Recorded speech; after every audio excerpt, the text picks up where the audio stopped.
मैं अक्सर कहा करता हूँ, तुम मुसलमानों से क्या लड़ सकते हो, तुम मुसलमानों के ईमान पर क्या हमला कर सकते हो। मैं कहता हूँ सुनो, तुम अपने माबूद को देखने के बाद भी माबूद के वफादार ना हो सके। हमने तो बिन देखे मुस्तफा पर जान भी लुटाई, माल भी लुटाया, अपनी इज्जतें भी लुटाई, क्यों ना लुटा दे जब हुस्न था उनका जलवा नुमा। अनवार का आलम क्या होगा, हर कोई फिदा है बिन देखे दीदार का आलम क्या होगा। नारे तकबीर, नारे रिसालत।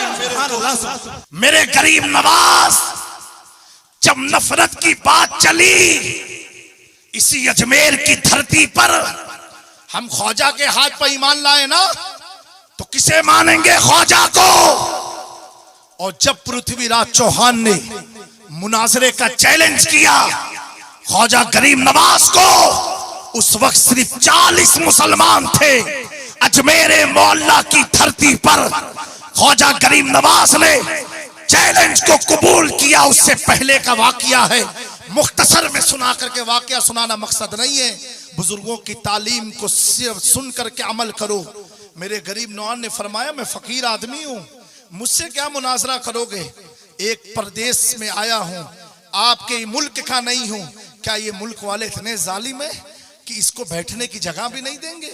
उसी पर मुनाजरे की जब बात आई, मेरे ख्वाजा गरीब नवाज ने उस वक्त के बड़े पंडित से कहा सुनो, मैं कोई मुनाजरा करने, लड़ने, झगड़ने नहीं आया हूं, मैं तो परमात्मा को राजी करने के लिए इस मुल्क में आया हूं, और खुद मर्जी से नहीं, मुझे किसी ने भेजा है, और भेजने वाला कोई और नहीं। मेरे ख्वाजा गरीब नवाज रियासुल जन्ना में सजदे में थे, तुरबते रसूलुल्लाह से आवाज आती है, मेरे मोइनुद्दीन को मेरे पास भेजो, मेरे मोइनुद्दीन को मेरे पास भेजो।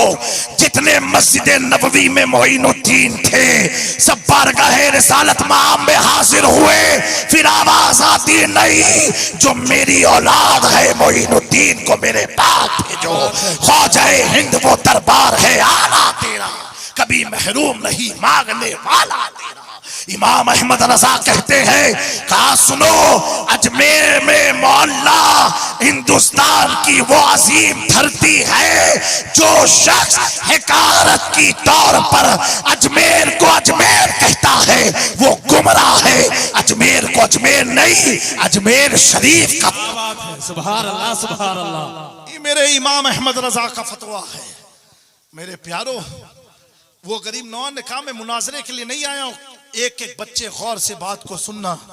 जब गरीब नवाज गए, दोनों तरफ का पक्ष लगा, बड़ी तादाद में मुशरिकीन सब आए।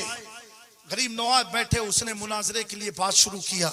ख्वाजा गरीब नवाज, एक बात और बता दें, हर मुनाजरे भी अलग अलग होते हैं। कहीं जवाब दे के भी दीन को बचाया, कहीं खामोश रह के भी दीन को बचाया, कहीं लड़ के भी दीन को बचाया, कहीं सर कटा के भी दीन को बचाया। तो अब ये नहीं एक बात मेरी सुन लिया वही लेकर के भाग रहे हो आप। हर माहौल के हिसाब से इस्लाम का काम चलता है।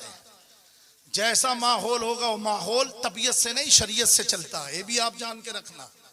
अल्लाह का कोई वली ऐसा नहीं है जो शरीयत के खिलाफ काम करे। मैं ये अर्ज कर रहा हूँ, मेरे गरीब नवाज ने फिर महफिल में कहा कि भाई मैं कोई मुनाजिर नहीं हूँ, लड़ने नहीं आया हूँ, यहाँ पर तो बस आ गया हूँ, ये मुल्क से मुझे मोहब्बत है। उसने ख्वाजा गरीब नवाज से तौहीद का सवाल किया, इस्लाम का सवाल किया। गरीब नवाज जवाब नहीं दे रहे, मुस्कुरा रहे हैं। बोलो बोलो, अगर नहीं बोलोगे तो मैक हो जाएगा डाउन, हम हो जाएंगे अप, यानी सलातो सलाम खड़ा हो करके पढ़ना पड़ेगा, एक एक जुमले पर बोलना। उसने सवाल पूछा, गरीब नवाज ने सिर्फ मुस्कुराया। फिर सवाल पूछा, मुस्कुराया, जवाब नहीं दे रहे। फिर सवाल पूछा, फिर मुस्कुराया। आप अपने घर में देखो, अगर घर में नहीं तो इलाके में देखना, अगर 2-3 बच्चे एक बाप के होते हैं तो एक बेटा जो होता जल्दी जवाब नहीं देता है, वो सुनता है बात को। एक जो होता सुना ही नहीं, जवाब देना शुरू, तो अम्मा पक है बेटा, तो पता तो चलता नहीं, बस कूद गया बीच में। समझे। और एक बेटा जब जवाब देता है सवाल को सुन के, तो उसने कहा मेरे को आपने रोक दिया, उसको नहीं रोका। तो कहा तू बेवकूफी बात करता, वो सही बात करता है। तो एक ही घर में 3 बेटे हैं, एक को अब्बा ने रोका, दूसरे को कहा जवाब दो। तो समझ गए आप, ऐसे हालात होते हैं। कहाँ मुनाजरा करना है, कहाँ नहीं करना है, कहाँ क्या करना है, वो हिकमत के तहत काम होता। बहरहाल जवाब नहीं दिया, गरीब नवाज मुस्कुराए। कई सवाल किया, गरीब नवाज मुस्कुराए। मुस्कुराने के बाद अब वो साधु गुस्से में आ गया, खड़ा हुआ, कहा मोइनुद्दीन जब तुझे सवाल का जवाब देना ही नहीं था तो आए क्यों इस महफिल में? मेरा भी वक्त बर्बाद किया, अपना भी वक्त बर्बाद किया। गरीब नवाज मुस्कुरा रहे हैं। कहा भाई कुछ तो बोलो, खाई तुम मुस्कुरा रहे हो। पूरी मुनाजरे का आधा टाइम चला गया मुस्कुराने में, फिर मुस्कुराए गरीब नवाज। अब वो इतना गुस्से में आया कि गरीब नवाज को गाली बकना शुरू कर दिया। आपके माँ बाप को उल्टा सीधा बका, आप मुस्कुरा रहे हैं। आखिर में उसने अल्लाह की तौहीन की। ख्वाजा गरीब नवाज मुस्कुरा रहे हैं। अब वो गुस्से में आया, कहा डरपोक आदमी, जब तुम्हें बात ही नहीं करना था तो बात बनाई क्यों थी? चलो ऐसी महफिल से। फिर भी गरीब नवाज मुस्कुराए। अब जब वो उठ के जाने लगा, पलट के फिर ख्वाजा साहब की तरफ देखा, कहा अच्छा एक सवाल का सिर्फ जवाब दे दो जाते जाते। कहा क्या? अब बोले, कहा ये बताओ मैंने तुझे इतनी गाली दी, इतना उल्टा सीधा बका, फिर भी तुम्हें गुस्सा नहीं आया मोइनुद्दीन? तुमने मेरी कोई बात का जवाब नहीं दिया, क्या फिर भी तुझे गुस्सा नहीं आया? अल्लाहु अकबर। ख्वाजा गरीब नवाज अब मुस्कुरा नहीं रहे हैं, अब जवाब दिया।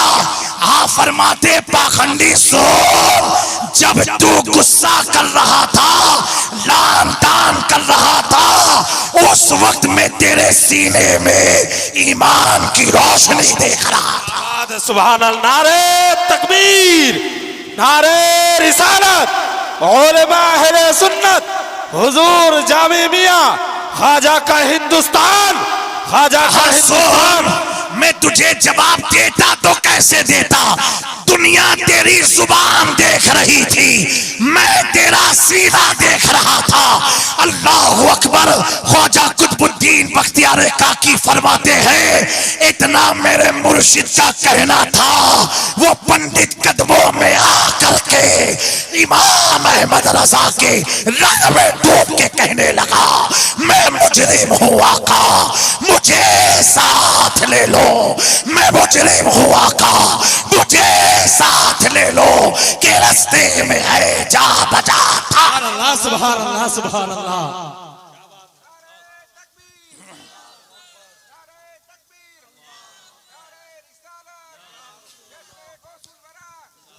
अब गरीब नवाज के हाथ पर हम ईमान लाए। आज भी गुस्ताखियां हो रही हैं। मेरे पास भी सैकड़ों उलमा के अवाम के फोन आए। लोगों ने कहा हजरत ये करना है, एहतजाज किया जाए, वो किया जाए। ये अपनी बात में कह रहा हूं, जिसको कड़वी लगे मुझसे फोन लगा के पूछे, मुझे ऐसा लगा। इस बात में ना जाना आप लोग, इसी लगने में सारी दुनिया की लगी हुई है। हाँ, ये भी एक बड़ा अलमिया है। बेचारे इमाम साहब लेट आए 1 मिनट तो आफत आप लोग जोत देते। पूछ तो लो इमाम साहब सब खैरियत तो है, तबीयत आपकी ठीक है? हाँ अल्लाह का शुक्र है। फिर इमाम साहब 1 मिनट लेट क्यों है? ये तरीका हुआ। इमाम साहब आप 1 मिनट लेट आ गए, मालूम पड़ा बेचारे के सर में दर्द है, गफलत से नींद कोई ऐसी दवा खा ली, इसमें नींद का असर था, आंख लेट खुल गई, लेकिन पूरा हंगामा बर्पा कर देंगे। अच्छा ये कौन लोग जो जुमा जुमा सिर्फ मस्जिद जाते हो और जो 5 वक्त जाते हैं वो तो समझते भी हैं, इस पुरफितन दौर में जहां हुजूर की तौहीन हो रही है, मेरे नौजवानों बात अधूरी रह गई थी। मैं इतना कहूंगा, एहतिजाज वगैरह अच्छी बातें करनी चाहिए, मैं उसके खिलाफ नहीं हूं, हालात इसके इजाजत नहीं देते। अब क्या करना है? एहतिजाज अगर करना है, मैं नुस्खा दे करके जा रहा हूं। कसम खुदा की, हुजूर के खून है जिस्म में, गौसे आजम का खून है जिस्म में। चैलेंज के साथ कह रहा हूं, चैलेंज के साथ कह रहा हूं, अगर तुम्हें इल्म हो जाए कि तुम्हारी मस्जिद गिरने वाली है, दरगाह शहीद होने वाली है, कुछ मत करो। क्या करो? सिर्फ उस मस्जिद में मिलाद का जिक्र कसरत से करना शुरू कर दो।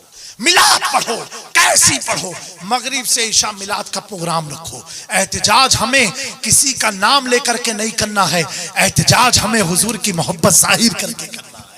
मस्जिद को आबाद कर दो। आप देखो तो सही, देखो तो सही, इन पखंडियों के जुमले जितने आपके दिल पर गुजरते हैं, मुझे भी एहसास है, तकलीफ होती है। एक बार मस्जिद को भर दो, फजर में भर दो, जोहर में भर दो, असर में भर दो, मगरिब में भर दो, इशा में भर दो, भर के सो जाओ। मैं चैलेंज के साथ कहता हूं, तुम सोते रहोगे, अल्लाह फरिश्तों के जरिए मस्जिद की हिफाजत कराता रहे। मेरे प्यारों, मेरा रब हर चीज पर कादिर है, हर चीज पर कादिर है। जब 313 के लिए 24,000 फरिश्तों को भेज सकता है, मेरे दोस्तों, हम इन ताकतों से नहीं लड़ सकते हैं। हम कैसे अपने किरदार से अपनी मस्जिद को भर करके, आप कदम आगे तो बढ़ाओ, अल्लाह की मदद आएगी।